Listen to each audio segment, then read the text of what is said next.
2015 সালকে বলা হয়ে থাকে বাংলাদেশের সবচেয়ে সোনালী বছর।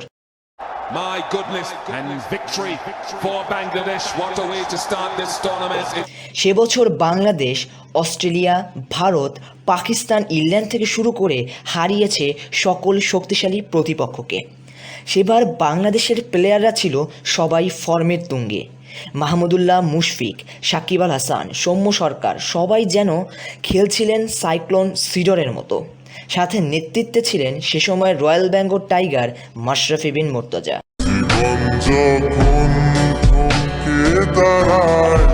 আজ 2024, 2015 থেকে 2024 এই 9 বছরের ব্যবধান। কিন্তু 9 বছরের বাংলাদেশে উন্নতি কতটুকুই বা হয়েছে? না, হয়নি। এই দীর্ঘ প্রায় এক যুগে বাংলাদেশ হারিয়েছে অনেক খেলোয়াড়। ঝরে পড়েছে বসন্তকালের ন্যায় যেভাবে পাতা ঝরে পড়ে। আজ নেই কোনো পঞ্চপাণ্ডব একসাথে।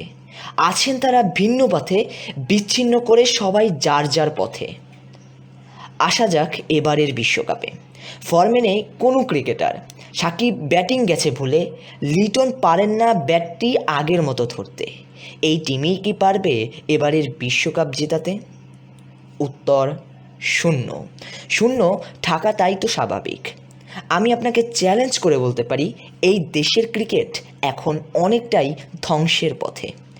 যে সমস্ত ক্রিকেটাররা মাসে পান লাখ লাখ টাকা, অন্যদিকে আফগানিস্তানরা তারা খেলেন নিজেদের পকেট ফাঁকা করে। কাদের খেলা ভালো হবে? যারা দেশের স্বার্থে খেলে, নাকি তাদের খেলা যারা টাকার দায়ে খেলে? উত্তরটা অবশ্যই কমেন্ট বক্সে জানতে চাই। আর হ্যাঁ, এবার বাংলাদেশের জন্য টি-20 বিশ্বকাপে শুভকামনা বাংলাদেশ।